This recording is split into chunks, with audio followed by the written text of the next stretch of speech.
ரிஷபராசிக்கு முதல்ல ஒரு குட் நியூஸ் உடன் இந்த வீடியோவை நாம் ஆரம்பிப்போம். என்னன்னா, ராசியாதிபதி ஆட்சி, அதற்கு முன்பு நீசபங்க ராஜயோகம். இது 6ஆம் இடம்ங்கிறதுனால ரிஷபராசிக்காரர்கள் வேலை செய்யக்கூடிய இடத்தில் இவங்களுடைய சீனியர்ஸ், பாஸ், எம்டி இவர்களுக்கு பாராட்டுவார்கள், புதிய பொறுப்புகளை கொடுப்பார்கள். அப்படின்னு என்ன பிரதர்? இன்கிரிமெண்ட் என்பது it goes by itself without saying. நீங்கள் அடுத்த கட்டத்துக்கு பயணிக்கக்கூடிய அமைப்பு. இதனால் குடும்பத்திலையும் உங்களுடைய ரிலேட்டிவ்ஸ்க்கு நடுவுல கூட உங்களுடைய பெயர், புகழ், அந்தஸ்து, பாராட்டுக்கள் இதெல்லாமே உங்களுக்கு குவியும். சூரிய புத ஆதிபத்தியம். அப்போ குழந்தைகளுக்கு அவர்கள் வயதை அனுசரித்து கண்டிப்பான ராஜயோகம் அவர்கள் லைஃப்ல செட்டில் ஆவதற்குண்டான அமைப்பு என்பது ஏற்படும். தேடி பார்த்தோம்னா மைனஸ் பாயிண்ட்ங்கிறது 4ஆம் வீட்டில் இருக்கக்கூடிய கேது என்ற ஒரே ஒரு கிரகம் மட்டும்தான். கேது என்பவர் சுருங்கும் தன்மை உடையவர், எல்லா விஷயங்களையும் சுருக்கக்கூடியவர். அதனால் உங்களுக்கு வீடு, வாகனம், இடம் சம்பந்தப்பட்ட விஷயங்கள்ல கூட பெரிய டிராபேக்கோ நெகட்டிவ். எல்லோரும் வெற்றி பெற வேண்டும் என்ற வாழ்த்துக்களுடன் நிகழ்ச்சியை தொடங்குவோம். புதிதாக இந்த நிகழ்ச்சியை பார்க்கும் உங்களை நான் அறிமுகப்படுத்திக் கொள்கிறேன். என் பெயர் வேல் சங்கர், ஆஸ்ட்ரோ நியூமராலஜிஸ்ட். ஏற்கனவே பழகிய உங்களை மீண்டும் வரவேற்பதில் மட்டற்ற மகிழ்ச்சி. என்ன வேணும் உனக்கு, கொட்டி கொட்டி கிடக்கு என்று சொல்வது போல் செப்டம்பர் மாதத்தில் யோகங்கள் கொட்டி கிடக்கின்றன. செப்டம்பர் மாதத்துக்கு உண்டான பலன்களை இப்பொழுது நாம் விவரமாக பார்க்க போகிறோம். உச்சகுரு சூரியனாட்சி, புதனாட்சி, சுக்கிரனாட்சி, சுக்கிரன் புதன் சேர்க்கை, மதன கோபால யோகம், குரு மங்கள் சேர்க்கை, குரு செவ்வாய் சேர்க்கை, குரு மங்கள யோகம். நிறைய ராஜ யோகங்களும் பஞ்ச மகா புருஷ யோகங்களும் உங்களது ராசிக்கு என்ன சொல்கிறது என்பதை இப்பொழுது விவரமாக காண்போம்.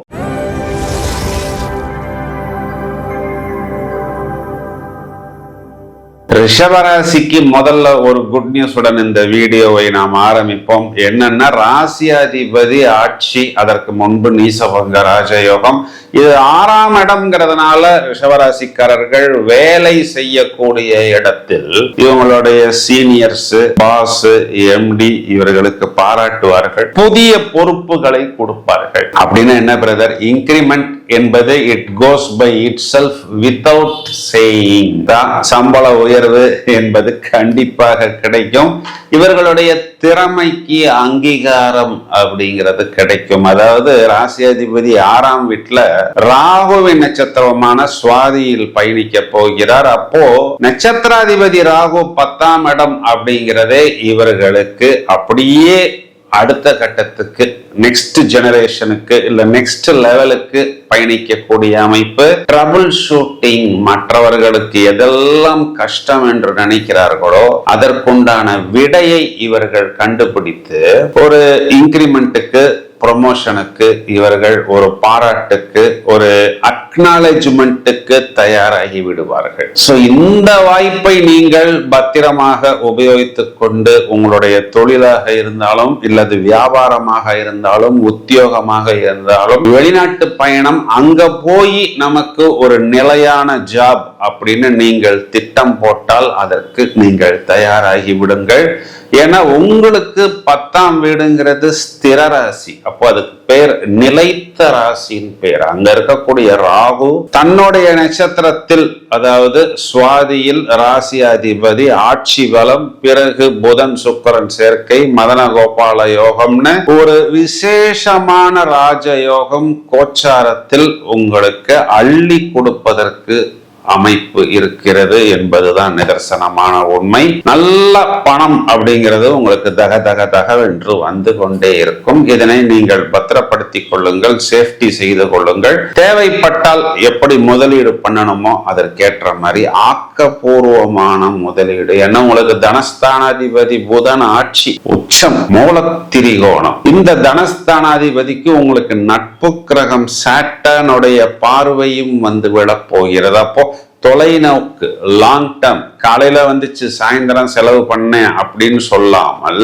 நீங்கள் அடுத்த கட்டத்துக்கு பயணிக்கக்கூடிய அமைப்பு. இதனால் குடும்பத்திலையும் உங்களுடைய ரிலேட்டிவ்ஸ்க்கு நடுவுல கூட உங்களுடைய பெயர், புகழ், அந்தஸ்து, பாராட்டுக்கள் இது எல்லாமே உங்களுக்கு குவியும். ஓகே பிரதர், ஹெல்த்தை பத்தி சொல்லுங்க அப்படின்னா, சந்தோஷத்தில் 1 கிலோ 2 கிலோ வெயிட் கூடும்.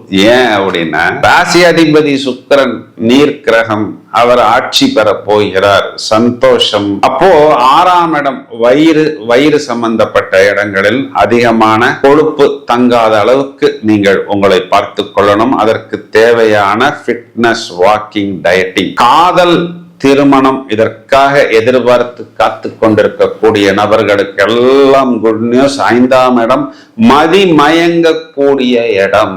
அப்ப எப்போ மயங்க போறீங்கன்னா, 5ஆம் வீட்டுல சூரியனுடைய நட்சத்திரத்துக்கு அப்புறம் ஹஸ்த நட்சத்திரத்துக்குள் புதன் நுழையக்கூடிய காலகட்டங்கள்ல கற்பனா சக்தியுடன் அண்ணலும் நோக்கினால் அண்ணனும் நோக்கினான்ங்கிற மாதிரி உங்களுடைய கற்பனா சக்தியும் ஆப்போசிட் நபருடைய கற்பனா சக்தியும் ஒரே ஃப்ரீக்வன்சியில் இணைந்து ஒரு ideal life partner, ideal love partner கண்டிப்பாக உங்களுக்கு வருவார். பேச்சுவார்த்தைகள் சமாதானமாகவும் சாதகமாகவும் முடியும். மாணவர்கள் கண்டிப்பாக போட்டித் தேர்வில் ஜொலிப்பார்கள் அப்படின்னு நாம் சொல்ல முடியும்.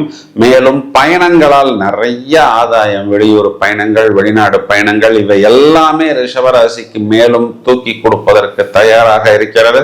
சுகஸ்தானாதிபதி புதன் 4ஆம் வீடுன்னு சொல்லக்கூடிய சொந்த வீட்டில் ஆட்சி, பிறகு 5ஆம் வீட்டில் சூரிய புத ஆதிபத்தியம். அப்போ குழந்தைகளுக்கு அவர்கள் வயதை அனுசரித்து கண்டிப்பான ராஜயோகம், அவர்கள் லைஃப்ல செட்டில் ஆவதற்குண்டான அமைப்பு என்பது ஏற்படும். 3ஆம் வீட்டில் செவ்வாய் முதல் தரமான ராஜயோகத்தை கொடுத்துத்தான் ஆக வேண்டும். ஏன்னா உபஜயஸ்தானம், அதுல மெயினா இடம் பூமி சம்பந்தப்பட்ட வழக்குகள், மெயினா பிரதர் சிஸ்டர்ஸ் நடுவுல இருந்த சின்ன சின்ன கருத்து வேறுபாடுகள் இதெல்லாமே விலகும். 3ஆம் இடத்துக்கு பெயரே முயற்சி ஸ்தானம், வெற்றி ஸ்தானம். குரு அங்கு மறைவது என்பது கெட்டவன் கெடுவது அப்படிங்கிற ஒரு அமைப்பில் வந்து விடுகிறது.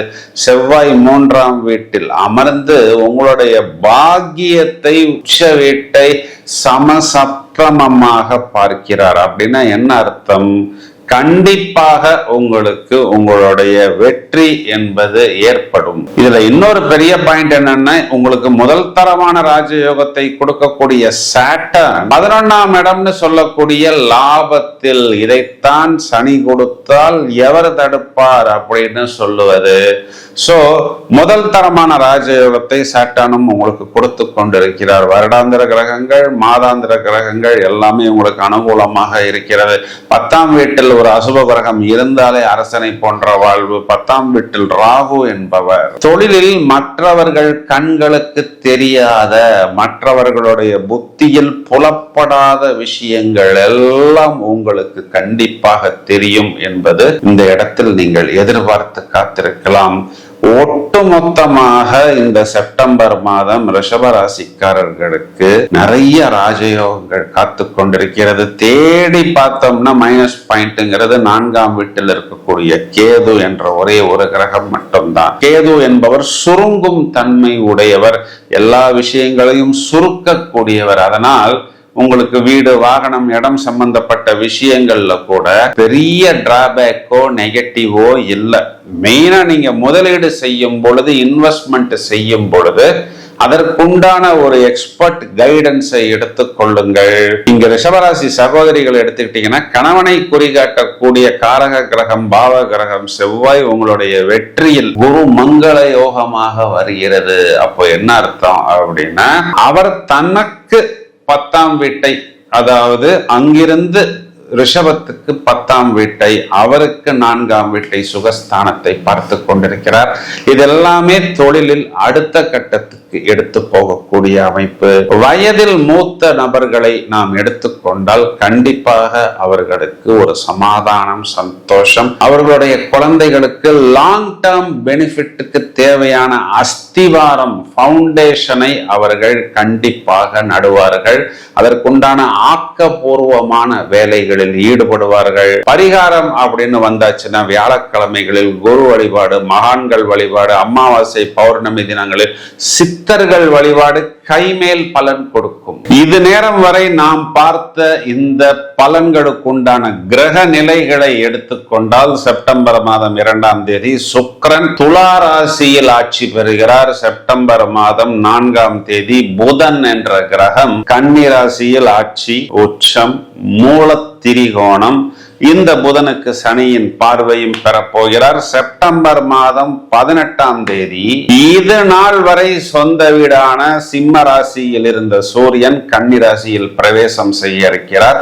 செப்டம்பர் மாதம் 20ஆம் தேதி செவ்வாய் என்ற கிரகம் மிதுன ராசி மண்டலத்திலிருந்து கடகத்துக்குள் நுழைந்து குருவுடன் சேர்ந்து குரு மங்கள யோகமாக மாறி செவ்வாய் உச்சமடையக்கூடிய மகர ராசியை தனது சப்தம பார்வையாக பார்க்க இருக்கிறார். மேலும் காலபுருஷனுக்கு 11ஆம் இடம் என்று சொல்லக்கூடிய கும்பத்தில் இருக்கக்கூடிய ராகுவை 8ஆம் பார்வை என்று சொல்லக்கூடிய விசேஷ பார்வையாக பார்க்க இருக்கிறார். இதையும் தவிர செப்டம்பர் மாதம் 24ஆம் தேதி துலாத்தில் இருக்கக்கூடிய சுக்கிரனுடன் புதன் சேர்ந்து மதன கோபால யோகம், மகாவிஷ்ணுவும் மகாலட்சுமியும் ஒன்றாக சேரக்கூடிய யோகமாக வர இருக்கிறது. நிறைய சுப யோகங்கள் கொட்டி கிடக்கின்றது. இதுல செவ்வாய் ராகு பார்வை, மேலும் சனி புதன் பார்வை, சுக்கிரன் புதன் சேர்க்கை, இந்த அனைத்து விஷயங்களையும் நாங்கள் தனித்தனி வீடியோகளாக தயார் செய்து கொண்டிருக்கிறோம். இந்த பதிவை உங்களது நண்பர்களுக்கும் உறவினர்களுக்கும் ஷேர் செய்யுங்கள். தொடர்ந்து இணைப்பில் இருங்கள். வாழ்த்துக்கள். தேங்க்யூ.